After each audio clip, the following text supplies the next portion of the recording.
नमस्कार. मनोरंजन विश्वातून अतिशय धक्कादायक बातमी समोर आलेली असून एका सुप्रसिद्ध अभिनेत्याची कर्करोगाशी झुंज देत असताना प्राणज्योत मावळलेली आहे.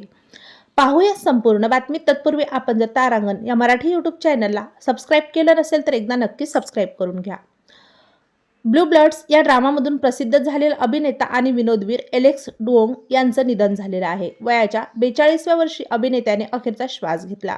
अभिनेत्याची कर्करोगाशी झुंज अखेर अपयशी ठरली आणि त्यांचे निधन झाले. मिळालेल्या माहितीनुसार 28 मार्च रोजी सकाळी 11 वाजता अमेरिकेतील कॅलिफोर्निया येथील सांता मोनिका येथील सेंट जॉन रुग्णालयात त्यांचे निधन झाले. आदल्या दिवशी सेप्टिक शॉक आल्यामुळे अभिनेत्याचा मृत्यू झाल्याचे सांगितले जाते. आपल्या कुटुंबियाच्या आणि मित्रपरिवाराच्या सानिध्यात त्यांनी अखेरचा श्वास घेतलेला आहे. अभिनेत्याच्या मृत्यूनंतर कलाकारांनी त्यांना श्रद्धांजली वाहिलेली आहे.